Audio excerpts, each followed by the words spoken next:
चलिए आज की पड़ताल शुरू करते हैं। हमारे पास है मुंशी प्रेमचंद का कालजयी उपन्यास गबन। गबन। हाँ, अब देखिए, गबन शब्द सुनते ही दिमाग में आता है सरकारी पैसों की हेराफेरी। बिल्कुल। लेकिन आज हम ये समझने की कोशिश करेंगे कि क्या गबन सिर्फ पैसों का होता है या फिर इज्जत का, भरोसे का, यहाँ तक कि अपनी आत्मा का भी। बिल्कुल सही सवाल है। और प्रेमचंद इस उपन्यास में मतलब एक मामूली से चंद्रहार के बहाने हमें इसी गहरे जाल में उतारते हैं। ये कहानी सिर्फ एक गहने की चाहत की नहीं है, बल्कि उस सामाजिक दबाव की है जो इंसान को अपनी सच्चाई से मुंह मोड़ने पर मजबूर कर देता है। हाँ। कहानी के केंद्र में दो किरदार हैं जो आज भी हमें अपने आसपास दिख जाएंगे।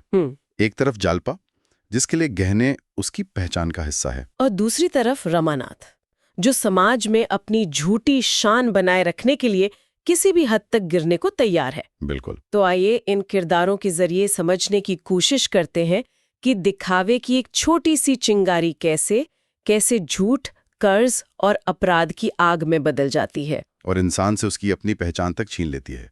कहानी की नींव जालपा और रमानाथ के बचपन में ही पड़ जाती है ना? हाँ, और दोनों के हालात एकदम अलग हैं। बिल्कुल।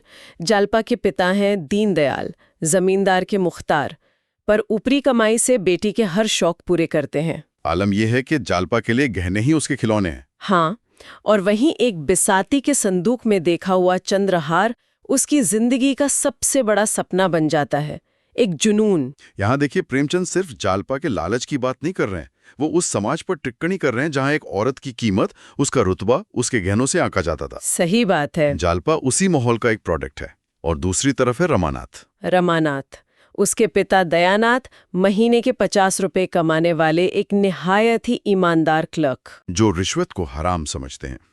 उनकी एक सीधी सादी धारणा है कि हराम की कमाई हराम में ही जाती है। लेकिन बेटे पर इस ईमानदारी का कोई असर नहीं।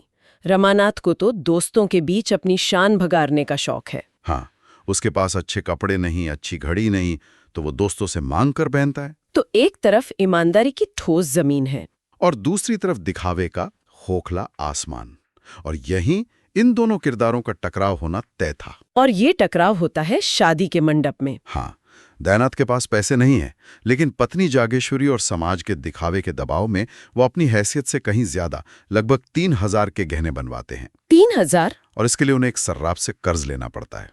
ये शायद उस परिवार का पहला गबन था, अपनी आर्थिक सच्चाई का गबन। और सबसे बड़ी बात, हाँ, इस सब के बावजूद वो चंद्रहार नहीं बनवा पाते। जब चढ़ावे के गहनों में जालपा को चंद्रहार नहीं मिलता तो उसका दिल टूट जाता है।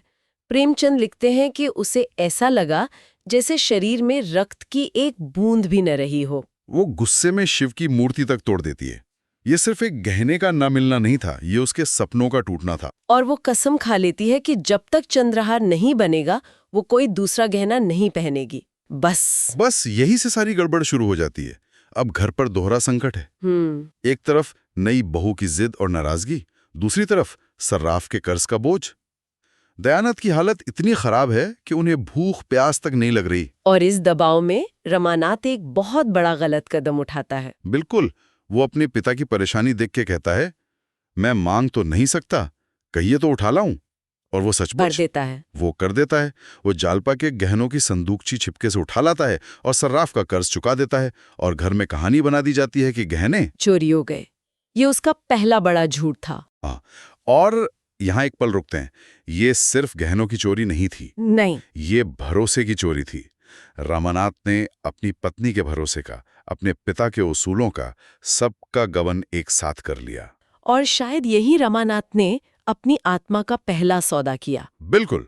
उसने आसान झूठ को मुश्किल सच पर तरजीह दी। बिल्कुल। और एक झूठ को छिपाने के लिए 1000 झूठ बोलने का सिलसिला यहीं से शुरू होता है। इसके बाद रमानाथ को नौकरी भी मिल जाती है, शतरंज के शौकीन दोस्त रमेश बाबू की मदद से, म्यूनिसिपल बोर्ड में। हाँ, 30 रुपए महीने की। 30 रुपए उस जमाने में शायद गुजारे के लिए ठीक रहे होंगे, पर जालपा के सपनों और रमानाथ की झूठी शान के लिए तो ये ऊंट के मुंह में जीरा था। हाँ बिल्कुल। जालपा को तो घर की फटी हुई मेली दरी पर बैठना भी अपना अपमान लगता था। और यहीं से रमानाथ की असली गिरावट शुरू होती है ना? एकदम।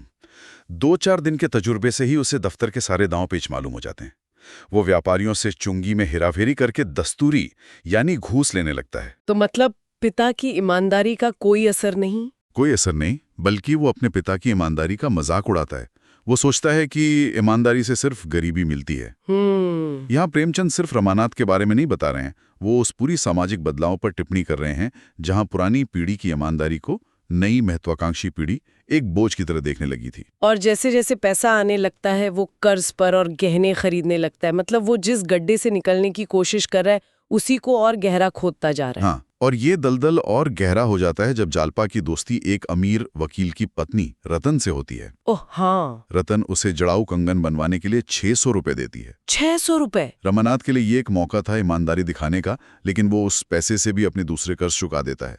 अब वो सिर्फ कर्जदार नहीं, अमानत में खयानत का मुजरिम भी बन गया है। हर तरफ से जब दबाव बढ़ता है तो वो आखिरी गलती कर बैठता है।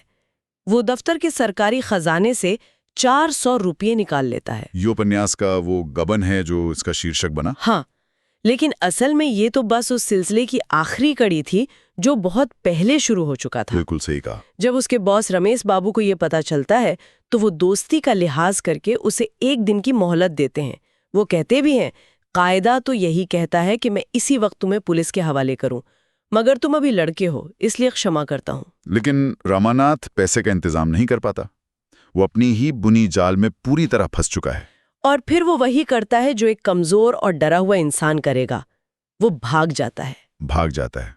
शर्म और पकड़े जाने के डर से वो सब कुछ छोड़कर चुपचाप कलकत्ता की ट्रेन पकड़ लेता है। ये एक भगोड़े का पलायन था। रमानाथ तो भाग जाता है, लेकिन कहानी का सबसे दिलचस्प मोड़ अब आता है। हाँ, कहानी का हीरो भाग चुका है और अब हीरोइन, जो अब तक विलन जैसी लग रही थी, वो कहानी को आगे बढ़ाती है। बिल्कुल। रमानाथ के जाने के बाद जालपा को अपनी गलती का एहसास होता है।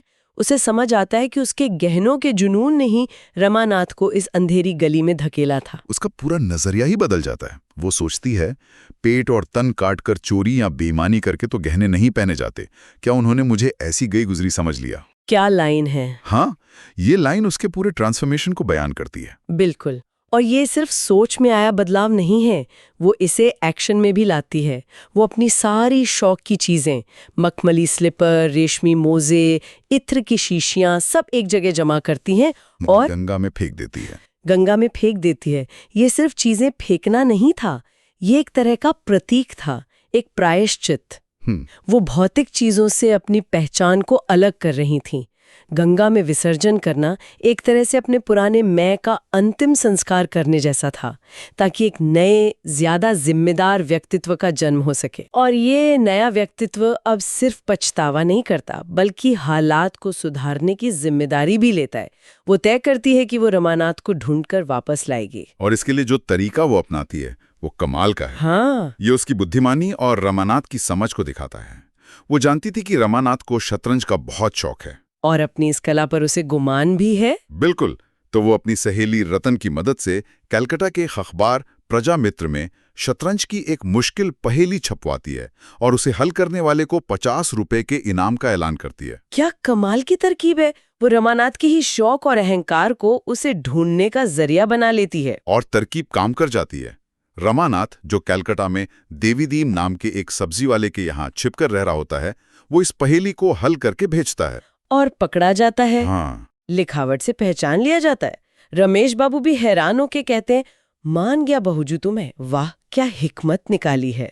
जालपा को रमानाथ का पता मिल जाता है, लेकिन कहानी इतनी सीधी कहाँ है? नहीं। जालपा के कलकत्ता पहुंचने से पहले ही रमानाथ को पुलिस गबन के मामले में गिरफ्तार कर लेती है। अब लगता है कि चलो कानून अपना काम करेगा, उसे सजा मिलेगी और शायद वो सुधर जाएगा। लेकिन यहाँ सिस्टम का एक और घिनौना चेहरा सामने आता है। हाँ, पुलिस उसे जेल भेजने की बजाय एक सौदा करती है। एक सौदा? वो उसे एक बड़ी डकैती के केस में झूठा सरकारी गवाह बनने के लिए कहती है। अच्छा? बदले में उस पर से गबन का मामला हटाने, एक अच्छी नौकरी और ऐशो आराम की जिंदगी देने का वादा किया जाता है। दारोगा उसे साफ साफ समझाता है, अगर चालान हो गया तो 5 साल से कम की सजा न होगी, तुम अपना नफा नुकसान खुद समझ लो। तो उसके सामने एक और चुनाव है, या तो वो अपने किए की सजा भुगते और शायद एक बेहतर इंसान बनकर निकले, या फिर कुछ बेगुनाह लोगों को फंसाकर अपनी आजादी खरीद ले। ये उसकी जिंदगी का सबसे बड़ा इम्तिहान है। और कमजोर इरादों वाला रमानाथ वही चुनता है जो आसान है। वो लालच में आ जाता है। पुलिस उसे एक आलीशान बंगले में सारे सुख सुविधाओं के साथ रखती है। मतलब पूरा राजसी भोग विलास। हाँ, 2 महीने तक वो उसी में डूबा रहता है जिसकी उसे हमेशा से चाहत थी। वो ये भूल जाता है कि ये सब कुछ बेगुनाहों की जिंदगी की कीमत पर मिल रहा है। उसने पैसों का गबन किया था, अब वो इंसाफ का गबन करने जा रहा है। बिल्कुल। जब जालपा कलकत्ता पहुंचती है तो उसे इस भयानक सच का पता चलता है। वो किसी तरह रामानाथ से मिलती है और उसे सच का साथ देने के लिए अपनी आत्मा को बचाने के लिए कहती है। और एक पल के लिए रामानाथ का ज़मीर जागता भी है। हाँ। वो बंगले से भागकर वापस देवीदीन के पास आ जाता है और गवाही बदलने का फैसला करता है। लेकिन पुलिस इतनी आसानी से हार मानने वाली नहीं थी। नहीं, अगले दिन वो उसे फिर पकड़ लेते हैं और इस बार वो उसे ब्लैकमेल करते हैं। वो जालपा को ही किसी झूठे केस में फंसाने की धमकी देते हैं। ओह। और बस यही वो पल है जहां रामानाथ पूरी तरह टूट जाता है। वो डर जाता है और अपनी पत्नी को बचाने के नाम पर वो अदालत में अपनी झूठी गवाही दोहरा देता है, जिससे बेगुनाहों को सजा हो जाती है। ये कहानी का सबसे त्रासद हिस्सा है। रामानाथ अपनी आज़ादी तो खरीद लेता है, लेकिन वो जालपा की नज़रों में और शायद अपनी ही नज़रों में हमेशा के लिए गिर जाता है। जब वो जीत का जश्न मनाने और एक जड़ाऊ हार लेकर जालपा के पास पहुंचता है तो उसे प्यार नहीं, तिरस्कार मिलता है। हाँ, देवीदीन की पत्नी जग्गो उसे धुतकारते हुए जो कहती है, वो सुन के रोंगटे खड़े हो जाते हैं। वो कहती है, जिस कोख में आग लगे, जिसने तुम जैसे कपूत को जन्म दिया, समझते होगे तुम्हारे रुपयों की थैली देखकर वो लुट्टू हो जाएगी। और अंत में जालपा का अदालत में दिया गया बयान इस पूरी कहानी का सार है। हाँ, वो कहते हैं, मेरे पति निर्दोष हैं।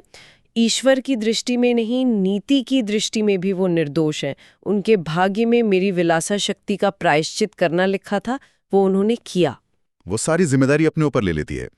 वो मानती है कि इस त्रासदी की जड़ उसका गहनों का लालच था। तो हम फिर से उसी शुरुआती सवाल पर वापस आते हैं। असली गबन क्या था? क्या वो दफ्तर के 400 रुपए थे, या फिर उस भरोसे का गबन जो जालपा ने रामानाथ पर किया था, उस ईमानदारी का गबन जो उसके पिता ने उसे विरासत में देनी चाहिए थी, या फिर अपनी आत्मा का वो गबन जो उसने कुछ बेगुनाहों को सजा दिलवाकर किया? प्रेमचंद यही सवाल हमारे लिए छोड़ जाते हैं। दिखावे के लिए जी गई जिंदगी की आखिर असली कीमत क्या होती है? रामानाथ कानून की नजर में आजाद हो गया, लेकिन क्या वो सच में आजाद था? शायद नहीं। शायद नहीं। वो अपनी ही कमजोरियों, अपने ही झूठ और अपनी ही अपराध बोध की जेल में हमेशा के लिए कैद हो गया था।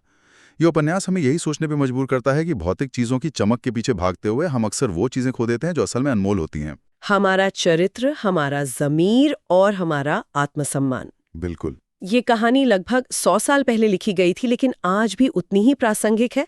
जरा सोचिए, आज हमारे चारों तरफ सोशल मीडिया, क्रेडिट कार्ड्स और EMI का जो जाल बिछा है, जो हम पर एक खास तरह की जिंदगी जीने का, सफल दिखने का दबाव बनाता है, क्या ये आज के जमाने का चंद्रहार नहीं है? और इस चंद्रहार को पाने के लिए क्या आज भी अनगिनत रामानाथ अपनी सच्चाई का, अपने सुकून का गबन नहीं कर रहे हैं? बहुत गहरा सवाल है। इस सवाल पर जरूर सोचिएगा।